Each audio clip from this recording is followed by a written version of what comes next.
The information provided on this podcast is intended to be educational and informational only and is not considered to be formal legal advice. The listener should not take or refrain from taking action based on its content. Any listener in need of legal opinion upon which to rely in decision-making should consider formally engaging an attorney to review relevant facts in detail and examine the pertinent law as it applies to those facts. Welcome to Real Estate Milestones, where we explore fascinating topics in commercial real estate with knowledgeable industry experts. I'm your host, Ben Malik, and I'm a young real estate professional who is passionate about adding value to people's lives through the incredible power of real estate. My goal is to help you discover what the heck is going on in the industry and how you can get involved. This is Real Estate Milestones, where your future in real estate lies just around the corner. Hello, everybody. Welcome back to Real Estate Milestones. So we got an awesome episode for you in store today. We have David Atkinson, who's the founder and CEO of zSphere, which we're going to learn a little bit about today. But a teaser, he's attempting to solve all of the biggest problems with real estate nowadays in terms of sustainability, disaster prone, aspect of it, energy efficiency, water purification. We have all of the biggest problems in the industry. We have an expert who's had 20 plus years of experience in engineering, design, and architecture. And it's going to be a great episode. But to start, David has owned the family business, or has been part of his family business for 56 years. So David, could you tell us a little bit about your background there and introduce yourself? Sure, Ben. Hey, thanks for having me. And I'm David Atkinson. I'm the founder and CEO of zSphere Incorporated. We're just outside of Jacksonville, Florida, here on the beautiful coast of Southeast Georgia. And it's been quite a journey, Ben. So I started off very humbly in a family business, a commercial fishing business, believe it or not, on the Great Lakes, just north of Chicago, working on Lake Michigan. And I've been a part of that family business, as you said, for over 50 years. We still run the business to this day. We're not actively fishing, but what we are doing is we are participating and have been doing we've been participating in a multi-decade fisheries research project with the state of Illinois and federal agencies, really keeping a pulse on the fishery in the Great Lakes and the changes that are happening and adjusting fisheries quotas and things like that. So it allows me to not only keep that business running, but it also affords me time to go back to my old stomping grounds in Chicago, the Chicago area, and allows me a lot of time on the water, which is one of my favorite things to do, just be on the beautiful Great Lakes. They're very beautiful, but they can be very nasty. So I have a lot of interesting experiences in rough weather and winter and all that kind of fun stuff. But then, after I went to school, and I fell in love with computers in school. And so what I did was I started a career in information technology and spent over 25 years in the industry and moved up the ranks and became a very senior enterprise level engineer and architect, building systems around the world and different technologies with different companies. So it's been quite a ride. And the interesting part about it is when I reflect back on all that experience and I look at where I am today and what we're doing with zSphere, all of that accumulated knowledge has provided me the foundation of experience and knowledge that I needed in order to create the very high value proposition that zSphere has to offer. And so that said, being the founder and CEO of zSphere, it's always quite a journey, as other startup founders will attest, that may be listening to the podcast. It's a very challenging place to be, very humbling, but also very satisfying. So I'm 13 years into the project. And, of course, much of that was, part-time weekends, a lot of sleepless nights, et cetera, and really figuring out and solving these problems. The last 2-3 years have been, formal startup, going to market, and me personally at it full time. I left the IT industry in September of 2019 and have been full-time with zSphere since, building a solid team, a rock solid team around me. I'm thrilled to have the people that I do on my team. And we're in the process, the late stages of, we're past like the pre-seed and the seed phases of our company with friends and family and other funding. And so now we're starting to get into more significant funding and beginning the process of positioning our business to ramp and scale out of startup mode into volume production. We are in revenue for one of our business lines and revenue streams. So it's a very exciting time for us. Yeah, and I'm excited to get into all that. But before we do it, what was your first milestone in real estate?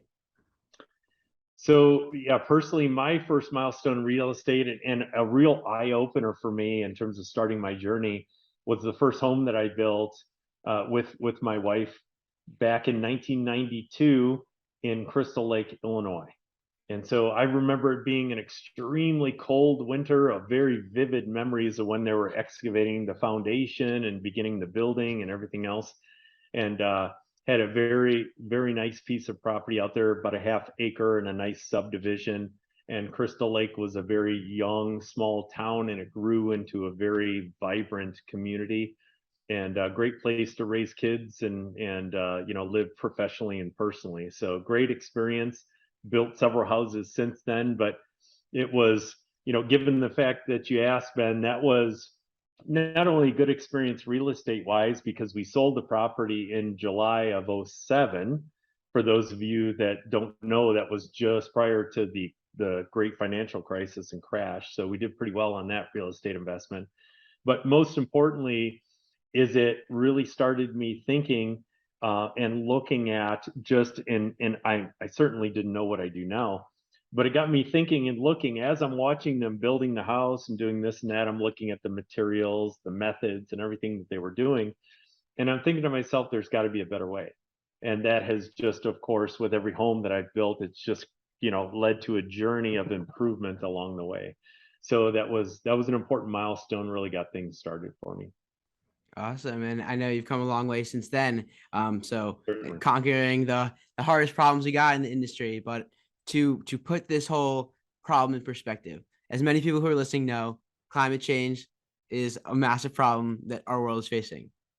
The second thing, 40% of carbon emissions comes from the real estate industry, whether it's the operations or the embodied emissions within the buildings that are built. So this may be the greatest possible place to solve the problem of climate change. So to know that someone here is ambitiously doing it is very exciting. So on that note, what is zSphere and what are you doing? When I really boil it down to where's the starting point of zSphere's value proposition, it starts at energy. And what do I mean by that? So energy, one of my favorites, and I'll refer to him as a mentor because he is. I've read his works for years. Gentleman by the name of Chris Martenson. I encourage others to go out and look at his works. So Chris has coined the phrase, the energy is the economy. And so without energy, it's very difficult to run an economy. So just for all of your viewers, just take a step back and stop, and continue listening, but just look around for a second. I want you to look at everything around you. Everything around you was created because of energy. It took energy to mine the minerals, to harvest the wood, to bring the wood to the sawmill, to make the nails, the steel nails or the screws or the shingles or the siding or whatever it might be, the computers, everything that we have, the plastics. It took energy to make all of that. And so the greatest thing that we could be doing in terms of combating climate change and our energy challenges is investing in solutions that legitimately have a very long, useful life. And in certain circles, it's called EROI, energy return on investment. And why is that meaningful? It's meaningful because I'd like your listeners to take a step back and apply this formula to everything that they do. And the simple formula is this: if the energy it takes to create something, it could be a chair, it could be a car, it could be a house. If the energy it takes to make that thing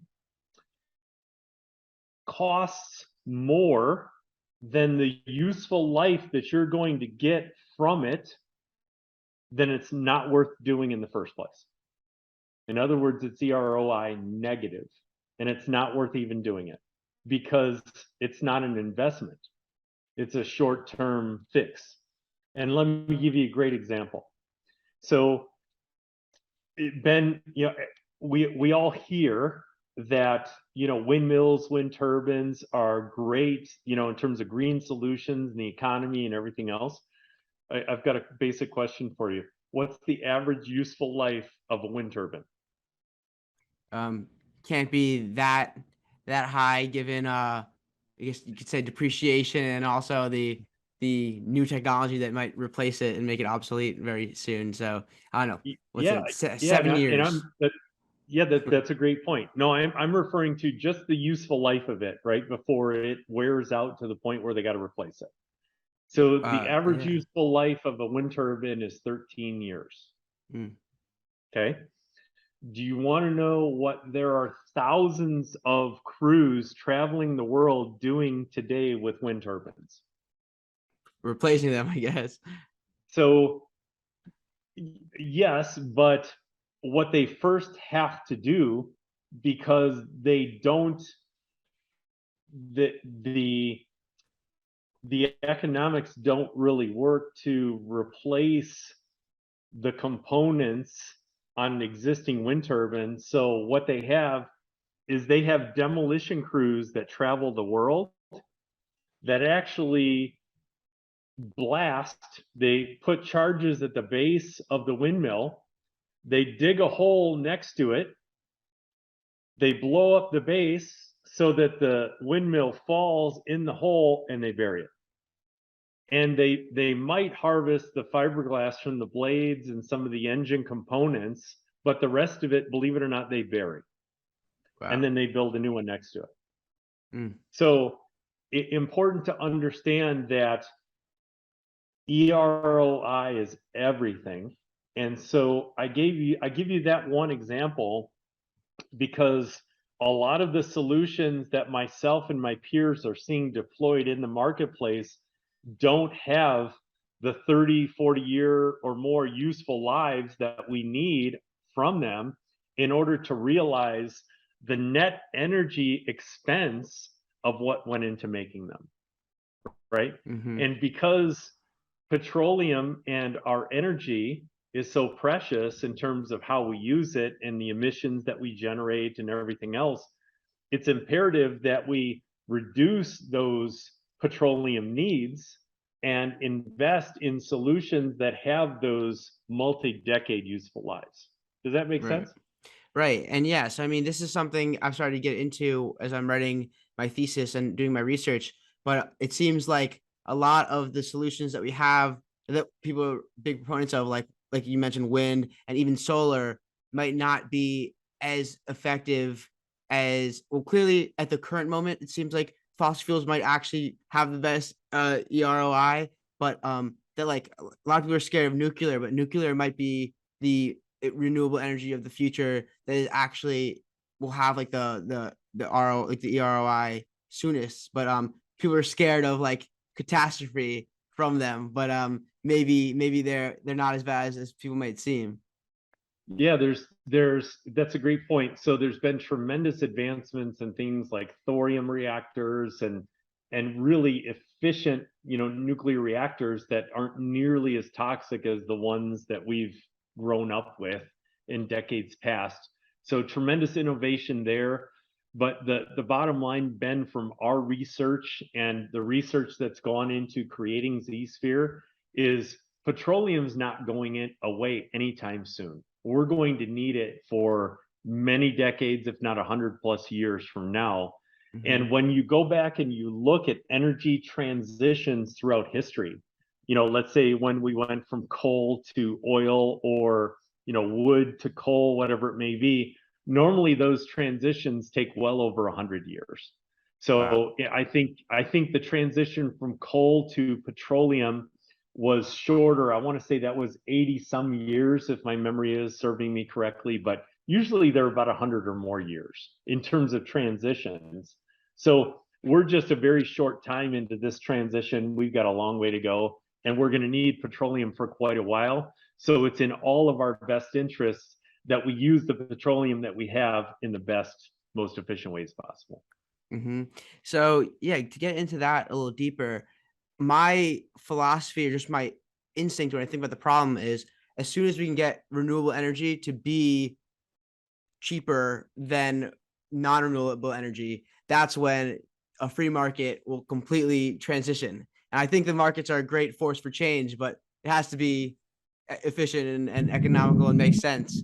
So do you have like a perspective on like the trajectory of these technologies? Like what's the cutting edge of like energy technology? Where's the most promise for that replacement in terms of efficiency? And I know scale might be a big factor in that, but where do you see that going?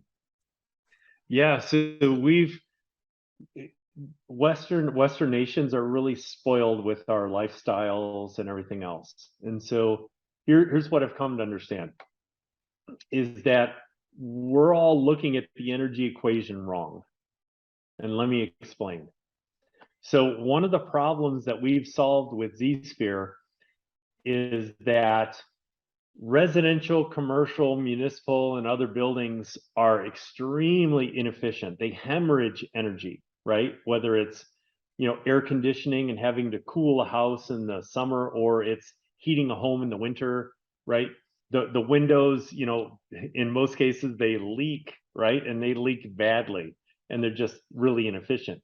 So the approach that we've taken is not around creating enough energy resource to power our needs in a conventional sense, but let's flip the problem upside down and let's attack it from an angle of, why don't we figure out how to make our building extremely energy efficient so that the amount of energy that we use is a fraction of what we otherwise would? Does that make Wow. sense? I So do see then how you we flipped it around. so then we don't have to have as big a solar farm or as big a wind farm, or hydropower, nuclear power, whatever it is. So we're reducing our overall energy needs, which is extremely important. And so that's what we've done at zSphere. So our building, I'm sure, Ben, you're familiar with, if not own, a Yeti product, like a Yeti, glass or cooler or whatever it might be, right? They're phenomenal in terms, yes. So they're phenomenal in terms of their performance. You can leave it in a hot car, all day, and you're going to come back, and if it's an ice drink, you're still going to have the ice at the end of the day. It's an amazing, amazing technology. So whenever you think of zSphere, I'd like you to think of the fact that we are nearly twice the thermal efficiency of a Yeti cooler or a Yeti glass. Wow. So That's awesome. yes, so our objective was, we were all about, okay, let's get our energy consumption down as low as we can get it. And then we'll take and very meaningfully use solar and wind and other things so that we can generate all of our power needs and take the burden off the grid. Yeah, I And mean, so, it's yes, amazing. yes. Yeah, I was And gonna so one of say, the, yeah, go anyone ahead, go ahead, listening please. should look up zsphere.com just so you could see what we're talking about. But and I know we'll get into a little bit more about design, but what we're like, I mean, yeah, could you introduce like the product so we can like kind of hear about it? Because it's really amazing. Like it's just so revolutionary and unlike anything you've seen before. But and as we talk about it, it's gonna make more sense. But it's just, the first glance is pretty remarkable. Yeah, Ben. So here's what we did. So when I got started 13 years ago, I was looking at the natural disasters like Hurricane Katrina, and there was flooding back in the early 90s in St. Louis, and you've got the continual hurricanes, Hurricane Andrew in South Florida, recently Hurricane Dorian in the Bahamas. And these hurricanes were devastating. I mean, they wiped out nearly 80%, if not more than 80%, of the buildings and infrastructure and everything. So it really set me to task on not only solving the efficiency problem, but really because I've spent a lot of time on the the Gulf Coast of the US, spent a lot of time there, lived through hurricanes and everything else. And now I live on the southeastern coast of the US, right? We still get hurricane effects here. And so what I set to task on solving was not only the energy problem, but the resiliency problem of living in disaster prone real estate. Because I'm watching as these hurricanes come in, they destroy all the homes and businesses, and then they get rebuilt basically the same way. And so the next time a hurricane comes through, because the hurricane's going to come through again, they get wiped out again. So when I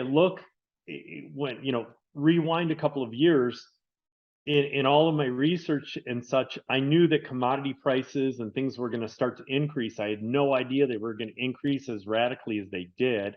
A lot of it stems from supply chain shocks due to the coronavirus and everything else. But at the end of the day, what's happening now is as those hurricanes come in and destroy buildings, people are starting to rethink, because of the cost, the extreme increases in cost to rebuild. They're starting to rethink, can I really afford to rebuild the old way? Or do I need to invest in such a way where I know this investment is going to be safe for decades to come? And so that's what zSphere, that's our value proposition. That's what we bring to the table, in addition to the sustainability and energy efficiency that we also offer. So what we did was we took a step back and we looked and we said, okay, what are the most disaster resilient buildings in the world? Well, for anybody who's been to Disney in Florida, Disney World in Florida, you'll notice there's a thing called Epcot and the big ball in Epcot. Well, that has been there since 1976 or so. I believe it was right around the centennial for the US. And it's been there through decades of hurricanes and everything else, and it's still there, it's still standing. So what that shows is decades of resilience to disaster events.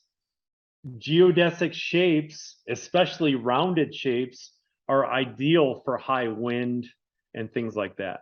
So what we did was we said, okay, how can we add further value in disaster prone events? And here's what we did. So we looked at, okay, wind's a problem, but Ben, a bigger problem, over 80% or upwards and over 80% of the financial cost to an insurance company or uninsured real estate in a given area is due to water damage. Whether it's wind-driven rain coming in the windows and doors, or just temporary flooding from storm surge, whatever it may be. And so unless you're addressing flooding in those areas, you're still going to have the same costs of rebuilding, because most of the cost is water damage. So we took the task on solving the flood problem. And what we did was we created a geodesic shape. It's a round spherical shape in our building. That's why it's called zSphere. And what we've done is we've created a building that is watertight, that keeps the water out. And so let me give you an example. So our buildings are designed to withstand many feet of storm surge or short-term flooding in our conventional system, okay? Meaning you can have a local flood and it's waterproof and it's going to protect the contents of your residence or your commercial building or your municipal building. And so when it comes to, let's say, a municipality, right? They've got computers, they've got paper records, they've got other things that they have to protect from damage. So why wouldn't you build a building that is not only extremely wind resilient, but also flood resilient and protects the contents? So we check two big boxes. So we check the flood box, the flood damage box, and then we also check the wind box.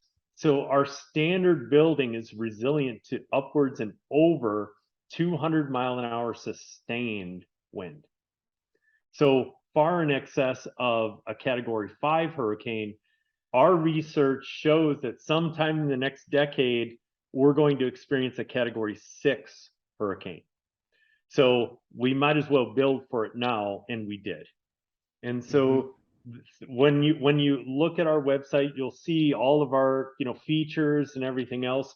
By the way, our structure is third-party validated from a very good engineering company here in the southeastern US. So we're third-party validated. And the next, when you mentioned milestones earlier, Ben, so the next big milestone for us is we currently have our first model home under construction here in Southeast Georgia. We're getting ready to move into Puerto Rico to build several dozen model homes and first projects for clients, Airbnbs and other things like that. And the next milestone for us is to have actually it'll be several of our buildings completed before hurricane season in 2023. Wow. Because the next milestone for us is me doing this type of live streaming during a hurricane. Oh, wow.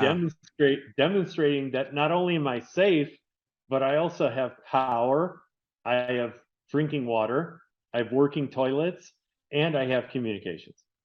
Yeah. And we're going to demonstrate that. Yes. Yeah. I mean, I'm excited and not scared for you because I know I've heard a little bit about your qualifications and seen the product, and I definitely seems to check out. So that would be really exciting. But you mentioned three things that you hadn't mentioned before that I think are unbelievable. So power in a hurricane, huge problem. Drinking water in a hurricane, also obviously a big problem. But communications, that's something that I could not imagine how you could solve for, because I mean, just like I think in the last hurricane, we had communications go out in New Orleans for like a while. And yeah, so I'm in New Orleans, so it's obviously relevant to talk about. But yeah, can you tell us how you solved those problems? Certainly. Yeah, great question. So I actually did a post, it's going on almost a year now, about Hurricane Ida that was a lot like Katrina, when it came through. And so, yeah, I was watching the power outages and everything else. And the night, just to that point, Ben, real quick, the night that Ida made landfall, 99% of New Orleans power grid was out. So when I think about what we do at zSphere, I'm thinking to myself, over $120 billion were spent on reconstruction of New Orleans, and they could not do better than 1% availability of the power grid. Unbelievable. Right? So that ties directly back to the EROI, right? Look, if you're not investing your money and resources in something that's going to be resilient and sustainable over several decades, why are you doing it? And so that's proof in the pudding right there. And so getting back to your question, so how do we do that? Okay, so first of all, the sphere is round. Okay, so the wind to a sphere naturally flows around a sphere.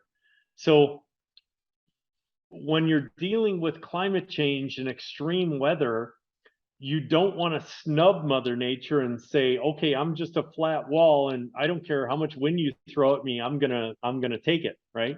No. Let's look at it this way. How can I create a design that's harmonious with nature and climate change? And a sphere is harmonious with it because it allows the wind to naturally flow around. And there's something in engineering circles called coefficient of drag. The coefficient of drag on a sphere is extremely low versus a flat wall that's extremely high. So we take coefficient of drag and we've reduced it almost to zero. So that's one thing as far as the wind. Now you talk about drinking water, you talk about communications. So what I've done is I'm a systems engineer. I think about systems. And so what we've done is we have a safe building. Well, what we've done is we've integrated what we call appliances into our building that harvest rainwater or harvest water from the atmosphere as far as part of an evaporation process in heating or cooling your interior. And so we harvest that water and we store it, much like the cisterns of of yesteryear. And so we store that water. And then what we do is we purify it and make sure that it's safe for drinking so that those systems are safe inside of our building during a hurricane or a flood or whatever it may be. So you always have access to potable water. Okay. The next two things that we did, and I have to add power into the equation, because without power you can't have communications or access to potable water, because you have to have pumps to pump the water out of the tanks, that kind of stuff. So what we've done is we have integrated solar panels that are integrated into the panels on top of our sphere. So they take on the same wind resiliency characteristics of the sphere. And so what that also does is, because the sphere is round, the sun comes up in the east, right? And so we have solar panels on the sphere here. And then as the sun tracks during the day, we have solar panels all over the top and side of the sphere. And so we're generating power all day long and tracking the sun naturally as part of the shape of the sphere. Okay, so that's the power equation. And of course, we have batteries. We also have a wind generator that I can't talk much about because it's very special and very unique. And let me just put it to you this way, at a high level, I don't know of a wind generator that exists in the world today that operates best during a hurricane. Wow. It should operate the best, just intuitively. It should be the best time. You got a lot of wind. Why not? So let me just leave it at that. And we're doing some very special things around wind power generation. Mm-hmm. And so we take that power that those solar panels generate, during the day. We store that in batteries. And because our building is incredibly energy efficient, we are designed to have several days of reserve capacity in our batteries, because hurricanes often last for a day and a half or more. And so you got to have a couple days of power. Okay. So we have our water stored inside. We have our resilient power that's generating power for us. Well, then we're also partnering with some of the top satellite companies in the country. And we are working with them on an integrated satellite receiver for our panels that gets mounted to our panels and also takes on the resiliency characteristics of the sphere so that the antenna doesn't get blown away during a hurricane. Wow. And Ben, that's how we have resilient communications, satellite. Mm-hmm. So, yeah, I think this is something that everyone in New Orleans should be pretty interested in, thinking about,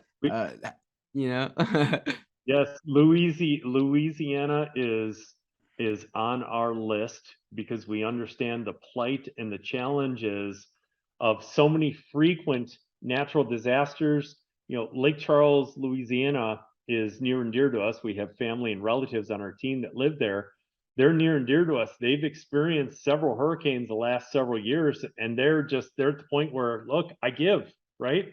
Right. They've been pounded year after year. So we're looking to help the people of Louisiana and coastal Florida and coastal Georgia, Alabama, wherever it may be. So we're looking Great. forward to helping people build resiliently and sustainably to withstand those hurricanes and have a very good quality of life, regardless of what climate change does. Right. And yeah, I'm excited to see that. And I want to walk down the street and see a Z-Sphere like, wait a minute. I remember before there was even one built.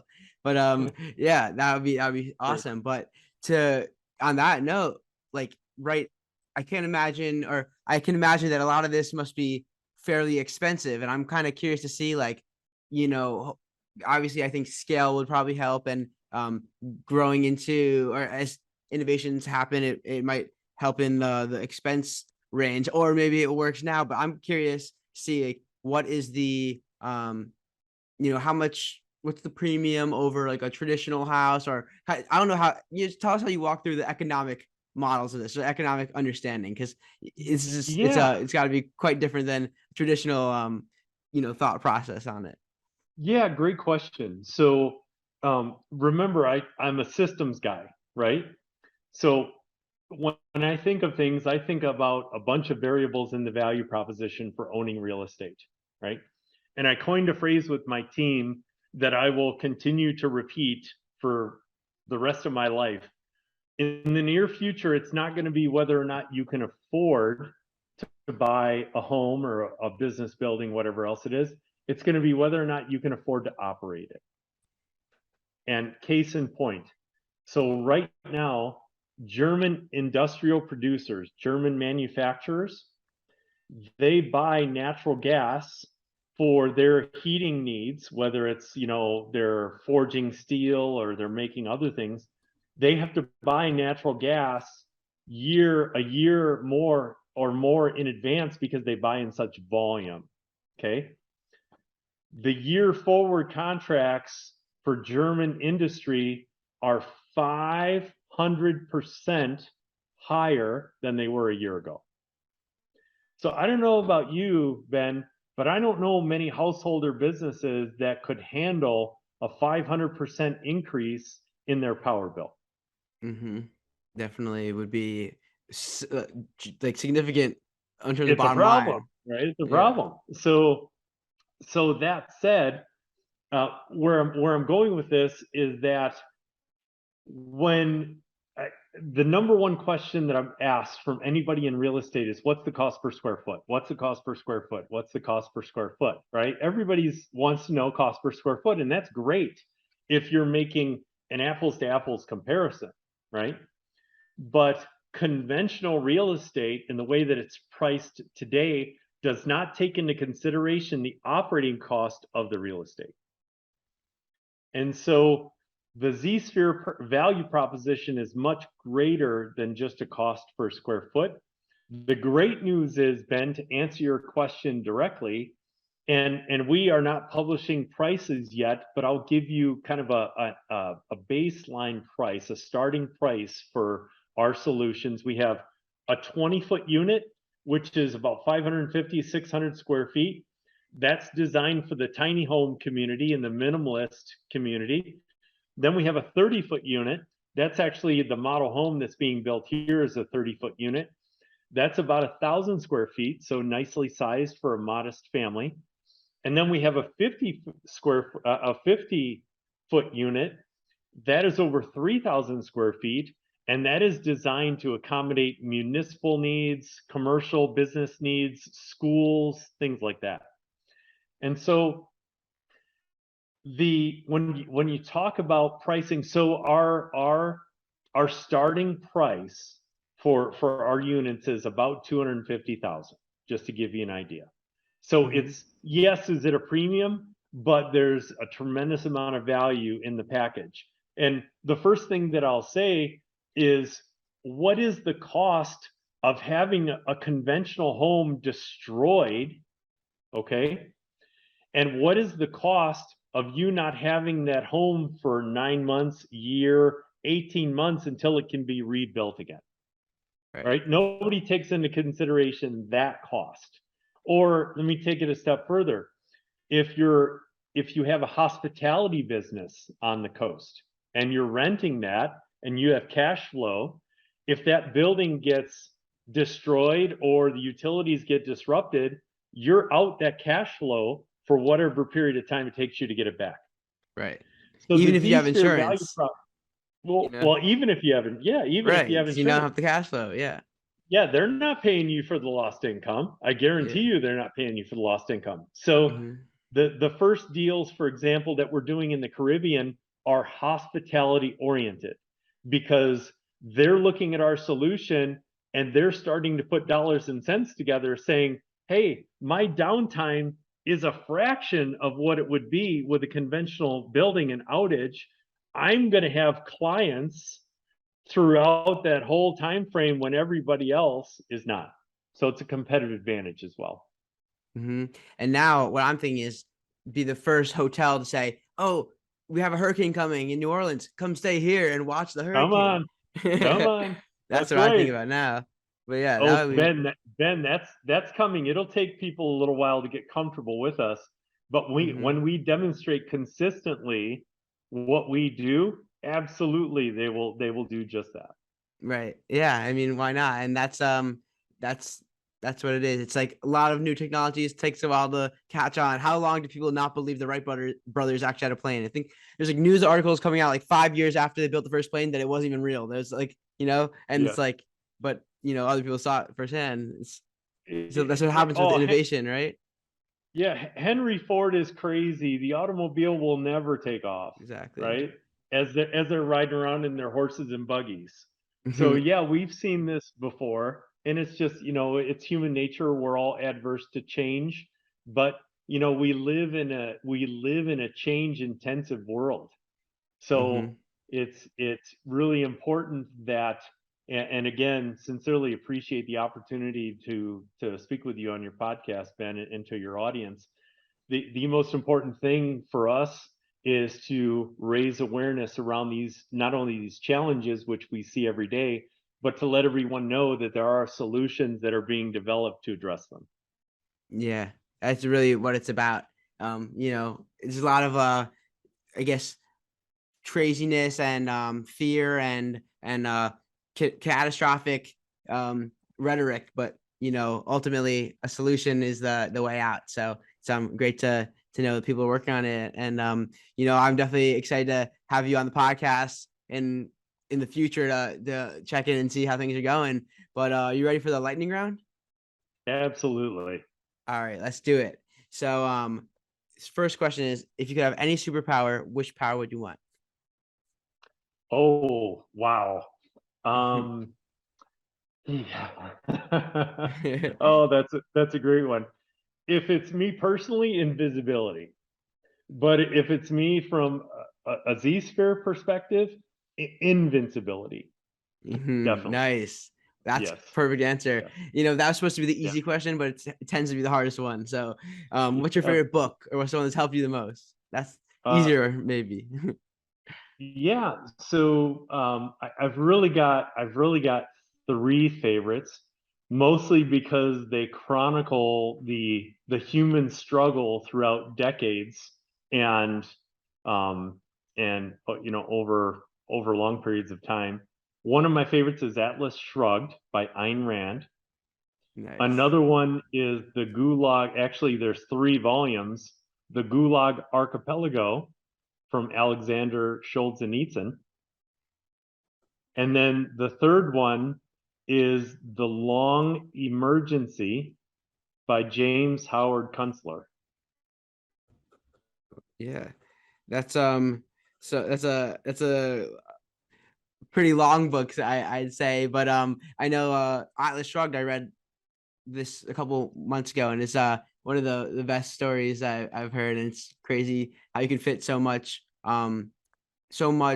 actual occurrences, so many actual problems in the narrative fiction form, and that's what this is the best books for me. Like I love C.S. Lewis and Out of the Silent Planet, because he can fit so much philosophy and knowledge in like a story, because you can really identify with it and there's emotions to it, and it's beautiful.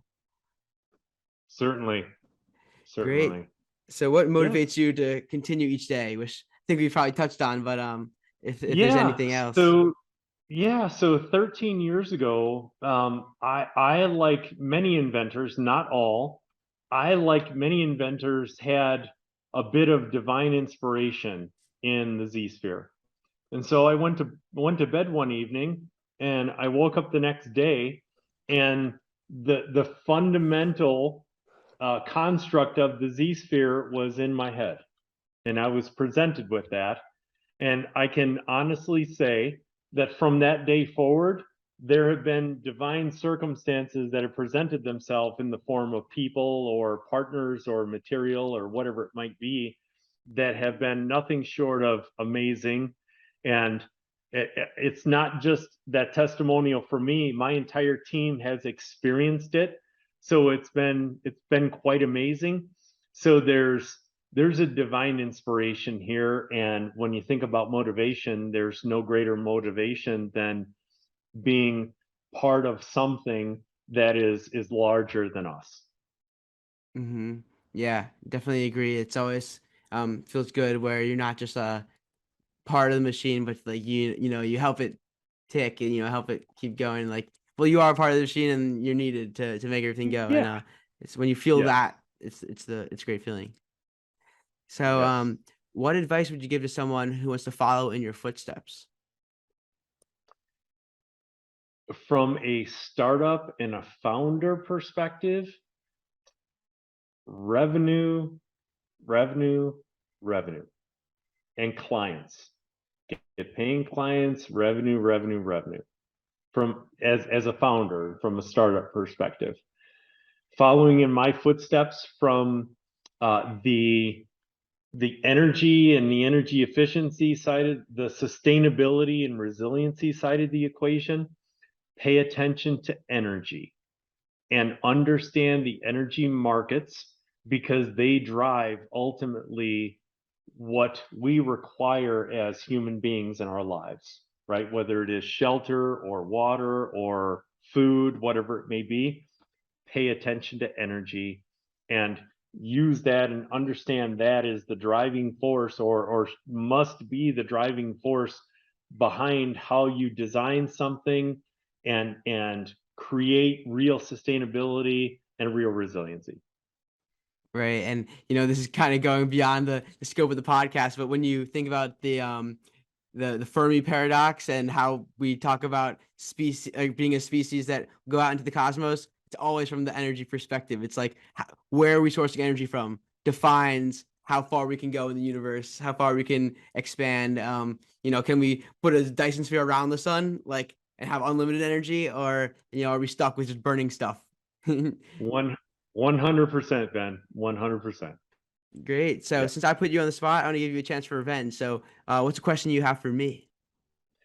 Oh, wow. When before college, and I'll even say before high school, what was one of your young aspirations? What did you idolize? What did you want to be when you grew up? When I was really young, I wanted to be a lawyer because both my parents are lawyers, and I was really good at arguing with them. And whenever they'd, It taught you some skills. Yeah. yeah, it's like if they decided that I needed to be disciplined, I'd always make them explain why. And if they couldn't explain why, I would just ignore it, or not ignore it, but fight back, because I would say, that doesn't make sense. But it's like that I wanted to be a lawyer because I thought that I could, use that skill that I clearly have been developing, and do something in the future, and eventually, Bravo. yeah.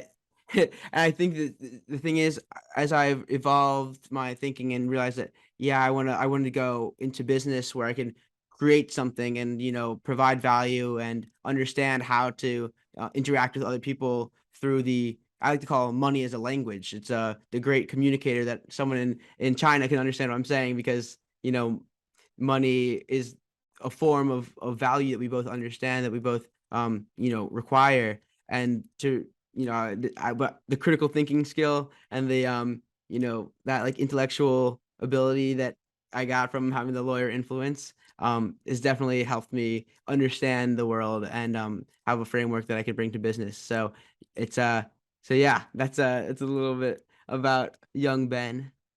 Outstanding. Very good. Well, thank you for sharing that. Of course, so it's my pleasure. Well, lastly, I know we mentioned, but where can people find out more about you? I know this is gonna be an exciting journey, and I'm sure people are gonna be curious about what you're doing.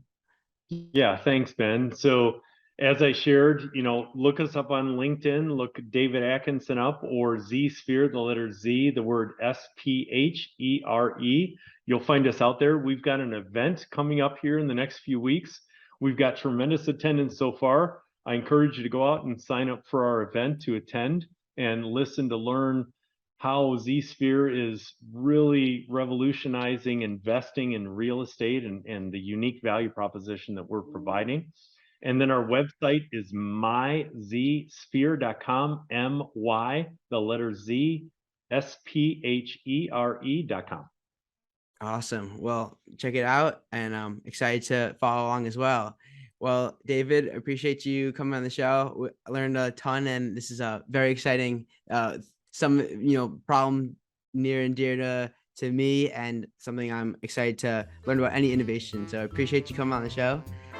Thanks for David, having me, Ben. It's a pleasure. David and everyone, keep making milestones. Before you go, I just wanted to say thanks again for tuning in to another awesome episode of Real Estate Milestones. If you've been enjoying the show and you'd like to offer your support, please leave a 5-star rating and review on Apple Podcasts. It's the best way to increase the show's visibility and help the message get out to a greater audience. I really appreciate your time and support, and keep making milestones.